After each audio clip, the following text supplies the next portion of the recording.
Hello everyone, welcome to the MSV classes by Moni Sharma. If you like the video, please like, share and subscribe our channel. Last video में हमने exercise 3.5 के question number 1 से लेके 3 तक हमने यहाँ आपको सोल्व करवाए थे.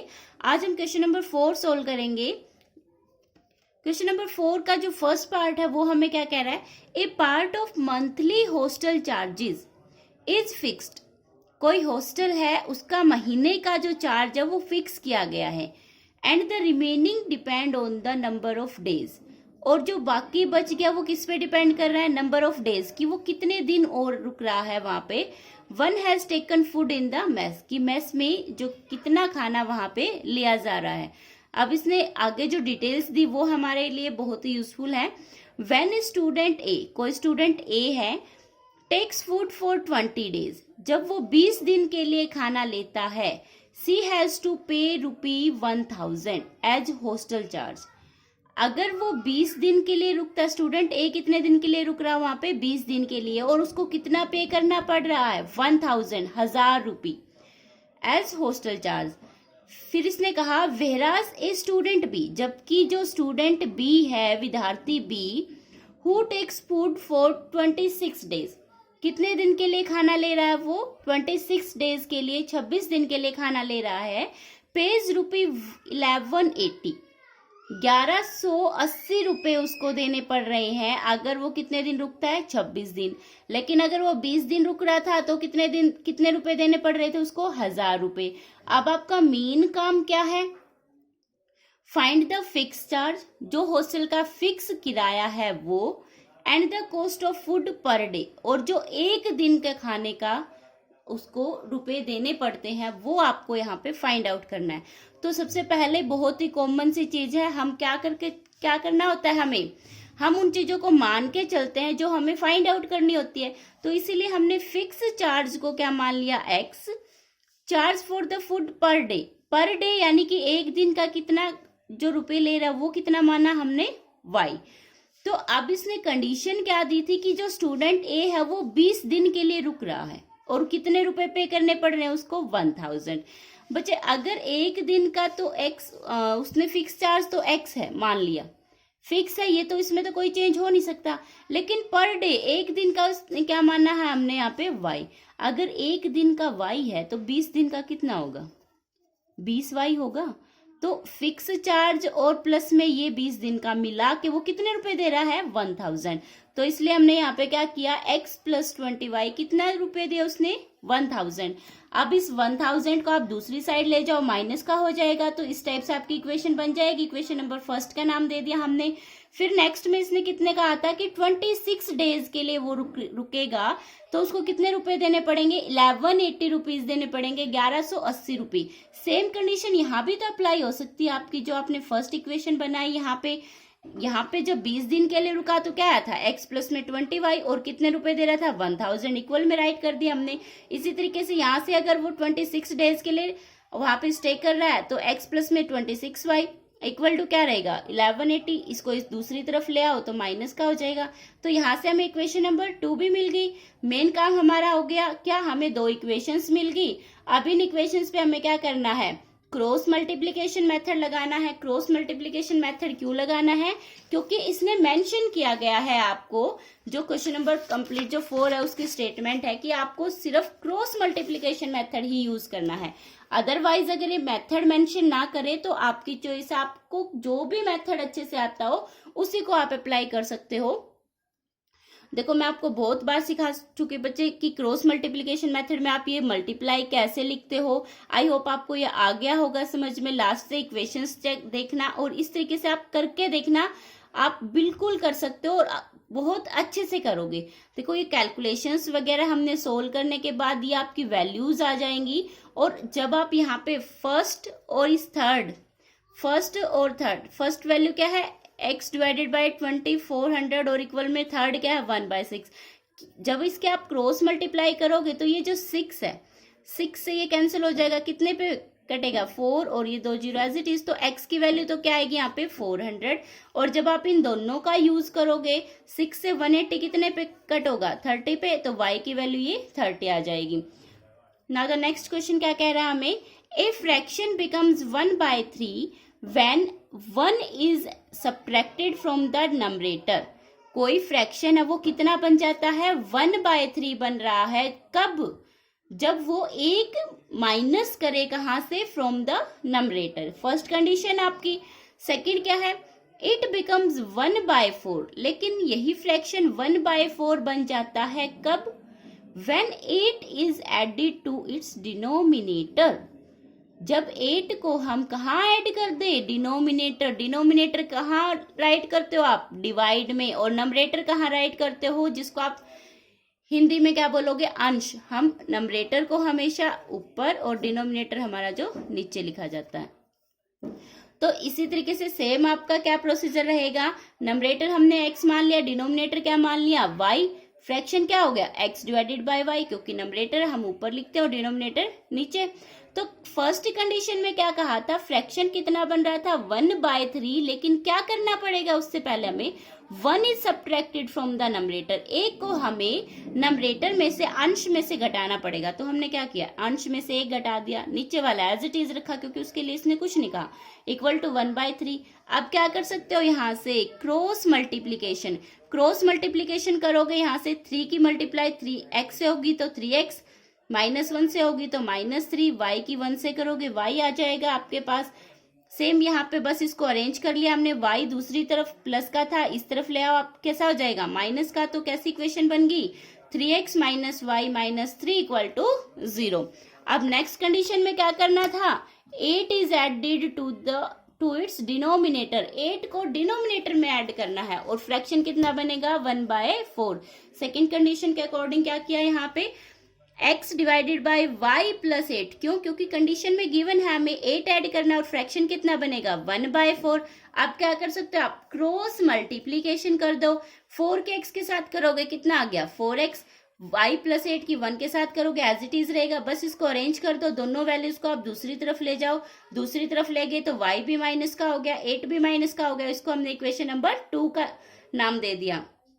अब हमने क्या किया, यहाँ पे दोनों इक्वेशंस को राइट कर लिया ताकि हम क्या कर सकें, क्रॉस मल्टीप्लिकेशन मेथड अप्लाई कर सकें। ये फर्स्ट इक्वेशन थी, ये सेकंड इक्वेशन थी। अब अगर आपको x की वैल्यू यहाँ से फाइंड आउट करनी है, x के लिए क्या करोगे, ये x वाली वैल्यू को छोड़ दो आप, x वाली वैल्यू को आप छोड़ के इनकी क्या करनी है, क्रॉस मल्टीप्लीकेशन। -1 की किससे करोगे, -8 से, -1 यहाँ से है, -1 की -3 से, और बीच में कौन सा साइन यूज करना है, माइनस का। जैसे ही आप y की टर्म लोगे वो किस में लोगे, नेगेटिव में, नेगेटिव y के लिए ले रहे हो तो आप y की वैल्यूज को छोड़ सकते हो, 3 की मल्टीप्लाई 8 से और 4 की मल्टीप्लाई 3 से, और यहाँ पे बीच में कौन सा साइन, माइनस का। और ध्यान क्या रखना है हमें, जो जैसा भी है, माइनस की वैल्यू है तो माइनस में राइट करो, प्लस की है तो प्लस में राइट करो। इसी तरीके से आप 1 के लिए निकाल सकते हो, 1 के लिए जब आप निकालोगे कांस्टेंट टर्म को आप लेफ्ट कर दो, और सिर्फ इनकी क्या करनी है, क्रॉस मल्टीप्लीकेशन। क्रॉस मल्टीप्लीकेशन करते वक्त एक ध्यान रखना है आपको कि कभी भी वेरिएबल्स को नहीं लिखोगे, x और y को हमें राइट नहीं करना, सिर्फ उनके कोफिशिएंट की मल्टीप्लाई करनी है। 3 की मल्टीप्लाई -1 से राइट कर दी, फिर क्या, -1, 4 की मल्टीप्लाई यहाँ 4 की मल्टीप्लाई -1 से, देखो ये राइट कर रखा है। अब क्या करना है, सिंपल कैलकुलेशंस है, प्लस माइनस सभी को आते हैं, आप 10th क्लास में हो गए। अब x के डिवाइड में देखो यहाँ मल्टीप्लीकेशन करोगे, 8 की -8 और -1 की 8 आ जाएगा, यहाँ से 3 मिलेगा, यहाँ से -24 + 12 आ गया, -3 + 4। अब x के डिवाइड में 8 - 3 कितना बचा, 5, यहाँ से माइनस कैंसिल हो जाएगा, सिर्फ आपका क्या बचेगा, y के डिवाइड में 12। सबसे पहले आपको ये माइनस सोल्व करना पड़ेगा, -24 + 12 है तो किस में आंसर आएगा, -12, ऊपर भी माइनस नीचे भी, तो आपकी पॉजिटिव वैल्यू हो जाएगी। यहाँ से क्या 4 - 3 करोगे, 1/1 बच गया। एक बार फर्स्ट और थर्ड को सोल्व कर दो, एक बार सेकेंड और थर्ड को।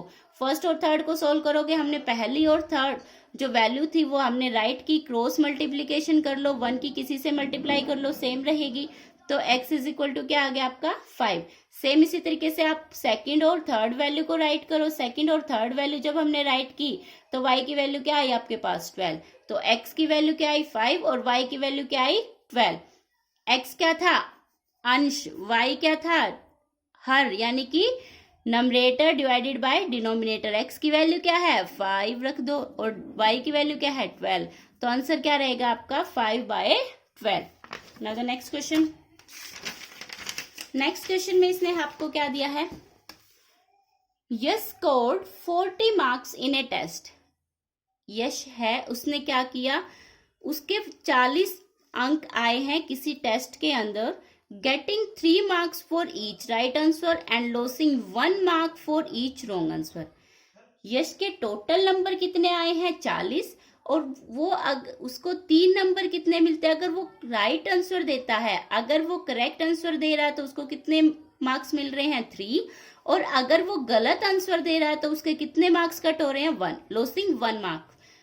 उसने 1 नंबर अपना गवा दिया वहां से।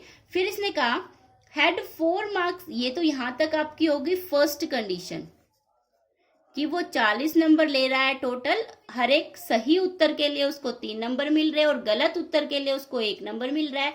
सेकंड कंडीशन में क्या कहा इसने, had 4 marks been awarded for each correct answer, उसको 4 मार्क्स करेक्ट आंसर के लिए मिलेंगे और 2 marks been deducted for each incorrect answer, और गलत आंसर के लिए उसके कितने मार्क्स कट हो रहे हैं, डिडक्टेड मीन्स कट हो रहे हैं उसके मार्क्स कितने 2।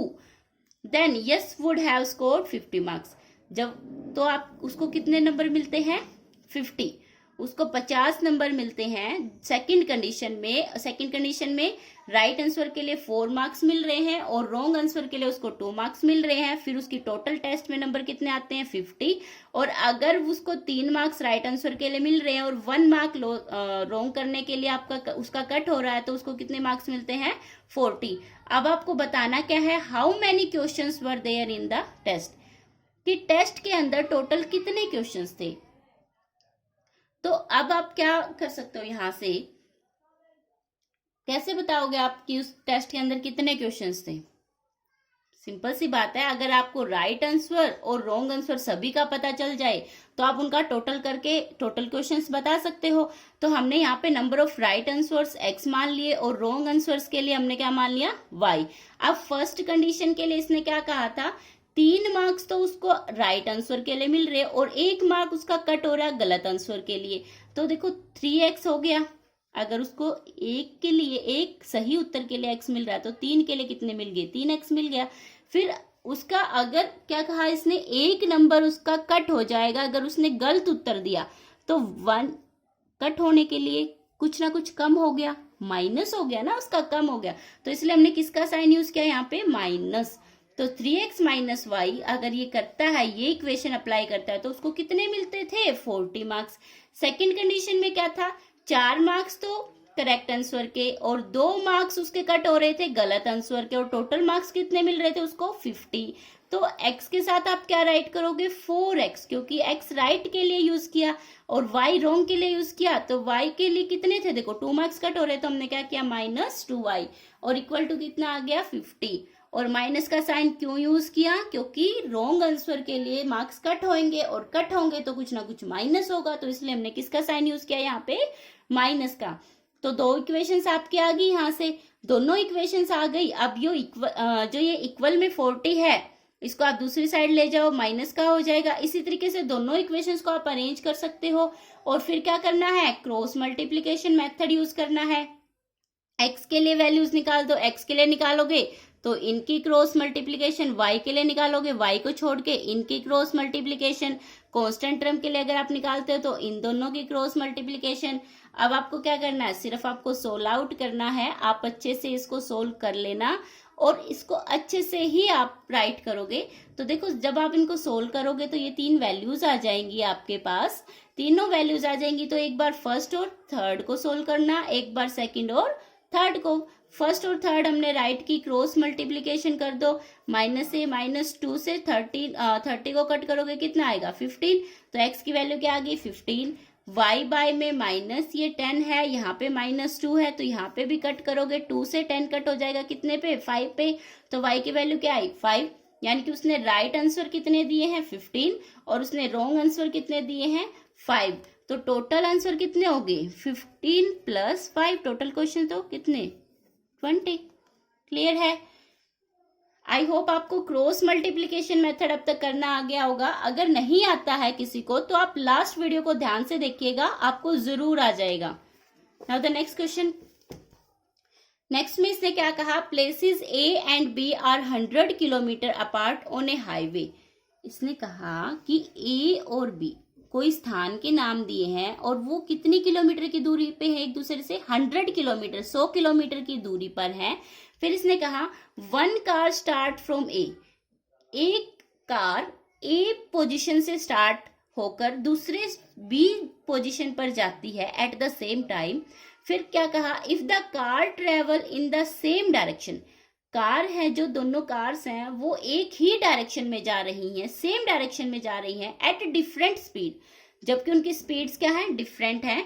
दे मीट इन 5 आवर्स, वो कितने घंटे में मिलेंगे एक दूसरे से, 5 घंटों में मिलेंगी। लेकिन सेकंड कंडीशन के लिए कहा if they travel towards each other, मतलब वो एक दूसरे के अपोजिट जा रही हैं कार। अब पहले तो पहली कंडीशन में तो दोनों एक ही डायरेक्शन में जा रही थी, तो कितने घंटे में मिल रही है वो, 5 घंटे में। लेकिन अगर ऐसा हो एक कार इस तरफ से जा रही है, एक कार इस तरफ से जा रही, तो वो कितने टाइम बाद मिल रही हैं, यहां से देखो, if they travel towards each other they meet in 1 hour, वो कितने, 1 घंटे में ही मिल जाएंगी। तो दोनों कंडीशंस आपके पास गिवन है। तो सबसे पहले तो हमने यहाँ पे कार की स्पीड पता करनी है। देखो what are the speed of 2 cars, जो भी आपको फाइंड आउट करना है आपको वही मान के चलना है। यहाँ पे स्पीड ऑफ कार फ्रॉम ए, हमने फर्स्ट कार के लिए क्या स्पीड मान ली, x मान ली, और सेकंड बी के लिए हमने क्या मान ली, यहाँ पे y मान ली। फिर अब कहा इसने फर्स्ट कंडीशन में क्या कहा, डिस्टेंस ट्रेवल बाय कार ए और कार बी, देखो कितने घंटे में मिल रहे हैं वो फर्स्ट कंडीशन में, 5 घंटे में। क्योंकि दोनों एक ही डायरेक्शन में जा रहे हैं तो दोनों के लिए आप क्या यूज करो, 5x इसकी होगी और 5y सेकंड कार की होगी। अब इसने क्या कहा था, आपको कितने घंटे में ये मीट कर रहे हैं, यहाँ पे मीट इन 5 आवर्स। और ऊपर से इसने क्या कंडीशन दी है कि उन दोनों की जो बीच की दूरी है वो कितनी है, 100 किलोमीटर। कितनी दूरी है उनके बीच की, 100 किलोमीटर दूरी है। और अगर 5 घंटे में वो मीट कर रहे हैं तो डिस्टेंस कितनी होगी, कार ए के द्वारा, कार ए ने भी 5x की और कार बी ने भी 5y की, और इन दोनों के बीच का अंतर है क्योंकि 100 किलोमीटर, तो इसलिए हमने यहाँ पे किसका यूज किया, माइनस का। 5x minus 5y equal to क्या आ गया, 100। फिर यहाँ से क्या कॉमन आ रहा है, कंप्लीट इक्वेशन में से 5 कॉमन आ रहा है। 5 से कंप्लीट टर्म को आप डिवाइड करोगे, जब यहाँ से x आ जाएगा, यहाँ भी सिर्फ 5 बचेगा। जब 100 को डिवाइड करोगे 5 से तो 20 बचेगा, और उसको दूसरी तरफ ले गए तो माइनस हो गया। तो x minus y minus 20 equal to 0 equal, equation number first बन गई। सेम इसने क्या कहा, जब वो 1 घंटे में मिलते हैं तो कितना टाइम लेते हैं वो, सेकेंड कंडीशन में वो 1 आवर ले रहे हैं, पहले वो 5 घंटे ले रहे थे, सेकंड वो 1 घंटा ले रहे हैं। तो आप सिंपल x और y, 1 इंटू एक्स लिखो या 1 इंटू वाई लिखो, एक ही बात है आपकी। 1 इंटू एक्स लिखोगे तो क्या आएगा, x ही आएगा, 1 इंटू वाई करोगे तो y आएगा, सिंपल। तो सेकेंड इक्वेशंस के लिए आपके पास क्या रहेगी, x प्लस वाई, और टोटल उनकी डिस्टेंस कितनी थी, 100। यहाँ पे प्लस q यूज किया क्योंकि वो एक दूसरे के तरफ जा रहे हैं, एक दूसरे की तरफ आ रहे हैं, तो इसकी भी डिस्टेंस और इसकी भी डिस्टेंस प्लस होएगी, ठीक है। तो यहाँ से क्या हो गया, x प्लस वाई, और इक्वल में 100 था, दूसरी तरफ ले आए तो क्या हो गया, माइनस 100 और equal to 0। Equation number second बन गई। अब हमने दोनों इक्वेशंस को राइट किया, और फिर क्या करना है आपको, क्रॉस मल्टीप्लीकेशन मेथड लगा देना है। क्रॉस मल्टीप्लीकेशन मेथड के लिए सेम आपको x के लिए वैल्यू निकालनी है, तो इस x को आप स्किप कर दो, इनकी क्रॉस मल्टीप्लीकेशन करके नीचे राइट कर दो, और बीच में कैसे साइन यूज करोगे, माइनस का। एक बार -1 की, -100 से एक बार ऐसे करके, फिर बीच में साइन कैसे लगाओगे, माइनस, फिर इन दोनों की क्रॉस मल्टीप्लीकेशन राइट कर दो। फिर y के लिए अगर आप राइट कर रहे हो माइनस वाई के साथ राइट करोगे, सेकंड टर्म को हमेशा माइनस के साथ लेना, और फिर इसके साथ देखो ये y छोड़ दिया हमने, और इस x की वाले की इस 100 से, -20 की इस 1 से, x को राइट नहीं करना आपको, 1 मल्टीप्लाई -100, माइनस में -20 इंटू एक्स। इसी तरीके से कांस्टेंट के लिए आप क्या राइट करोगे, 1 के डिवाइड में, कांस्टेंट के लिए इन दोनों की क्रॉस मल्टीप्लीकेशन करके राइट कर दो। तो जब आप इसको सोल्व करोगे तो क्या 3 वैल्यूज आएंगी आपके पास ये, तो फर्स्ट और सेकंड को सोल्व करो, फर्स्ट और थर्ड को कर दो, और सेकंड और थर्ड को ले लो एक बार। तो x डिवाइड बाय 120, थर्ड क्या है 1/2, 2 से 120 कितने पे कट हो गया, 60 पे, तो x की वैल्यू क्या आ गई यहाँ से 60। पहले आपकी क्रॉस मल्टीप्लीकेशन होगी, उसके बाद एक दूसरे से कट हो जाएंगे। इसी तरीके से यहाँ पे भी क्रॉस मल्टीप्लीकेशन करोगे, क्या आएगा, 2y इक्वल टू क्या आ जाएगा 80, 2 से 80 को कट करोगे कितना आ गया 40, तो y की वैल्यू क्या है यहाँ से 40 और x की वैल्यू क्या आ गई 60। आई होप आपको समझ आ गया होगा अच्छे से और सभी डाउट्स आपके क्लियर हो रहे होंगे। नेक्स्ट आपका लास्ट क्वेश्चन है 5th, इसके साथ ही आपकी एक्सरसाइज 3.5 कंप्लीट हो जाएगी। The area of a rectangle gets reduced by 9 square unit. कहा इसने कि कोई रेक्टेंगल है, आयत है, आयत का क्षेत्रफल get reduced by 9 square unit. No square unit कम हो जाता है कब? If its length is reduced 5 unit and breadth is increased by 3 unit. अगर इसकी लेंथ में हम 5 यूनिट बढ़ा दे और ब्रेड्थ में हम इसमें 3 यूनिट रिड्यूस करनी है आपको, लेंथ में हम 5 यूनिट घटा दे और ब्रेड्थ में हम 3 यूनिट बढ़ा दे, इंक्रीज कर दे। First condition. तो सबसे पहले सेकंड को हम बाद में देखते हैं, पहले यही आप करो, एक बार समझो। हमने आपको रेक्टेंगल अगर दिया है कोई, तो इसकी कोई ना कोई लेंथ भी होगी और ब्रेड्थ भी होगी। लेंथ हमने मान ली x और ब्रेड्थ हमने क्या मान ली y। अब एरिया क्या होता है रेक्टेंगल का? लेंथ मल्टीप्लाई ब्रेड्थ, यानी कि x मल्टीप्लाई y आ जाएगा। फिर फर्स्ट कंडीशन में इसने क्या कहा? लेंथ में कितना रिड्यूस किया 5 यूनिट, लेंथ में 5 कम कर दिया तो x माइनस 5 हो गया। ब्रेड्थ में कितना इंक्रीज कर रखा है 3 यूनिट, तो y प्लस 3 आ गया यहाँ से, तो लेंथ और ब्रेड्थ आ गए। तो अब अगर आपको एरिया निकालना है तो कैसे राइट करोगे? लेंथ और ब्रेड्थ की दोनों की मल्टीप्लीकेशन, तो x माइनस 5 की मल्टीप्लाई किससे की? y प्लस 3 से। अगर ऐसा कर रहे थे हम, तो इसने एक और चीज कही थी, जो एरिया ऑफ रेक्टेंगल है वो कितना रिड्यूस हो रहा था? By 9 square unit. वैसे एरिया क्या था? x multiply y। इसमें से कितना घट जाता? अगर ये कंडीशन लगाते 9, तो हमने x y माइनस 9 कर दिया। तो इसके लिए आप क्या कर सकते हो? इन दोनों की मल्टीप्लाई करो, x की y के साथ करोगे कितना आ गया xy, x की 3 के साथ कर दो कितना आ गया 3x, माइनस 5 की y के साथ करो माइनस 5y, माइनस 5 की 3 के साथ करो कितना आ गया माइनस 15। ये आपका एज इट इज xy से xy आपका कैंसिल हो जाएगा, 3x minus 5y as it is. यहाँ से जो माइनस 15 था हम इसको दूसरी तरफ ले गए, कैसा हो गया प्लस 15, तो 3x minus 5y equal to क्या आ गया 6। इक्वेशन नंबर फर्स्ट आ गई आपकी यहाँ से। कंडीशन सेकंड में इसने क्या कहा था? If we increase the length by 3 unit, अगर हम लेंथ में 3 यूनिट बढ़ा दे, द ब्रेड्थ बाय 2 यूनिट, और ब्रेड्थ को कितना बढ़ा दे 2 यूनिट। देखो अब इसने दोनों में इंक्रीज किया है। फर्स्ट कंडीशन में इसने लेंथ को रिड्यूस किया था और ब्रेड्थ को इंक्रीज किया था, लेकिन सेकंड में क्या किया? इसने दोनों को इंक्रीज कर दिया, दोनों को बढ़ा दिया। लेंथ को 3 यूनिट बढ़ाया और ब्रेड्थ को 2 यूनिट बढ़ाया, तो एरिया कितना इंक्रीज हो रहा है 67 यूनिट स्क्वायर यूनिट। तो आपको कंडीशन अच्छे से समझ आ गई होगी, आप सेकेंड इक्वेशन इजीली बना सकते हो। अगर आपको पहली इक्वेशन अच्छे से आ गई ना समझ, तो आप सेकेंड इक्वेशन को बहुत आराम से आप बना सकते हो। वही आपको करना क्या है? सेकंड कंडीशन को अप्लाई करोगे, लेंथ में कितना बढ़ाया इसने 3, तो 3 प्लस कर दिया। ब्रेड्थ में कितना बढ़ाया था 2, तो 2 प्लस कर दिया। और क्या कहा था? अगर इन दोनों में हम बढ़ा रहे हैं तो इनका एरिया कितने से बढ़ जाता है 67।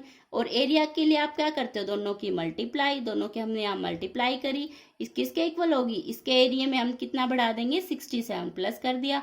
अब आपको क्या करना है? इन दोनों की मल्टीप्लाई के लिए क्या करोगे? इस x की इन दोनों के साथ कर दो, फिर इस 3 की इन दोनों के साथ करो। देखो x की y के साथ करो xy आ गया, x की 2 के साथ करोगे यहाँ से कितना आ गया? ये 2x आ गया। 3 की y के साथ कर दो 3y, और 3 की 2 के साथ करोगे कितना आ गया 6। xy से xy आपका कैंसिल हो जाएगा, यहाँ से सिर्फ आपके पास बचा क्या 2x प्लस 3y, और जो प्लस 6 था दूसरी तरफ जाएगा तो कैसा हो गया माइनस का। तो ये इक्वेशन यहाँ तक। उसके बाद नेक्स्ट क्या 67 माइनस 6 करोगे कितना बचेगा 61। तो एक इक्वेशन ये, बस इसको अरेंज कर दो, 61 को दूसरी तरफ ले आओ आप, माइनस 61 इक्वल टू 0 आ गया। हमने फर्स्ट इक्वेशन को भी राइट कर दिया। दोनों का अब क्या करना है आपको? क्रॉस मल्टीप्लीकेशन मेथड लगाना है। आई होप आप अच्छे से क्रॉस मल्टीप्लीकेशन मेथड को लगाओगे और उसको अच्छे से सोल्व करोगे। देखो अब आप इसको अगर सोल्व करोगे हर एक चीज को, उसके बाद आपकी ये 3 वैल्यूज आएंगी। ये 3 वैल्यूज आने के बाद आपको क्या करना है, एक बार फर्स्ट और थर्ड को सोल्व कर देना, एक बार सेकंड और थर्ड को।